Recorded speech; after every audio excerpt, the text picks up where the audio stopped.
Remind कर देता हूँ। जो हमारा 1 है वो इस सिंबल से बनेगा, 2 इस तरीके से, 3 इस तरीके से, 4th के 2 सिंबल्स होते हैं, 5 के 2 होते हैं, देन 6, 7, 8, 9 एंड 0। इन सिंबल्स को हमें ध्यान रखना है। इन सिंबल्स के बेस पर ही इन डिजिट्स को सॉल्व करेंगे। अब इसके बाद हम सिंपल डिजिट्स होती हैं जो इंडियन नंबर सिस्टम के अंदर सिंबल्स के फॉर्म में ना होगे, मैथमेटिक्स फॉर्म के सिंबल्स के फॉर्म में होती हैं, उनको सॉल्व करते हैं। जैसे पहले हमने इंडियन नंबर सिस्टम के अंदर एक एडिशन और एक सब्ट्रैक्शन किया था, अब वही हम सिंपल डिजिट्स के फॉर्म में एक एडिशन और एक सब्ट्रैक्शन करते हैं। जैसे हमारी फर्स्ट डिजिट है 6 एंड 9, तो 6 एंड 9 15 हो गए।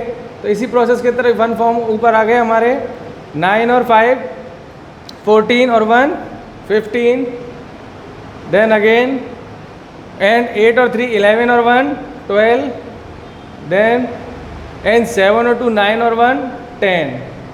तो जिस तरीके से आप इनको इजी फॉर्म में करते हो, इनको इसी डिजिट्स की फॉर्म में कन्वर्ट करके आप कोई भी इंडियन नंबर सिस्टम का क्वेश्चन करो, उसमें ये सोचने की ज़रूरत नहीं है किस तरीके से होगा। पहले जैसे मैंने आपको समझाया उस डिजिट को मैथमेटिक्स फॉर्म में लिख लो, यानी मैथमेटिक डिजिट्स की फॉर्म में लिख लो, फिर उसे मैथमेटिक इंडियन नंबर सिस्टम से मैच कर लो दोनों को, और फिर आपका रिजल्ट सेम आएगा, जिससे आपको उनको सॉल्व करने में भी कोई भी प्रॉब्लम नहीं होगी। फिर भी आपको प्रॉब्लम आती है किसी भी क्वेश्चन में, तो आप मुझसे पूछ सकते हो अभी, या फिर आपको अगर जिस समय सॉल्व करो उस समय मुझसे कॉल करके पूछ सकते हो। अब इसका एक सब्ट्रैक्शन का क्वेश्चन करते हैं। सब्ट्रैक्शंस के क्वेश्चन में देखो 4 - 3 1, इसको थोड़ा वैसा कर देता हूँ क्वेश्चन को कैरी फॉर्म में, 4 - 3 1। अब 8 है, 8 में से 9 नहीं जाएगा, तो इसे क्या कर देंगे हम 18, तो ये क्या हो जाएगा 5। तो 18 में से 9 गए तो 9, यहाँ के हमारे पास 5, ये हो जाएगा 15, तो ये क्या हो गया हमारा 8। ठीक है, तो 15 में से 7 गए तो 8, एंड 8 में से 8 गए तो 0।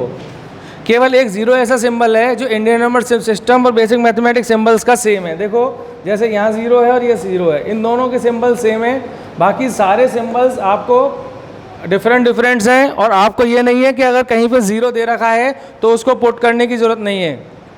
जहाँ पर 0 है आप उसको 0 की फॉर्म में ही पुट करोगे, क्योंकि कोई भी डिजिट अगर डिजिट के बिटवीन में होगा, फॉर एग्जांपल कोई भी डिजिट लिखी हुई है जैसे 209 या 2009, तो अगर इस जगह पर आप 0 नहीं लिखोगे तो ठीक है, बट अगर इस जगह पर 0 नहीं लिखा तो ये आंसर गलत हो जाएगा।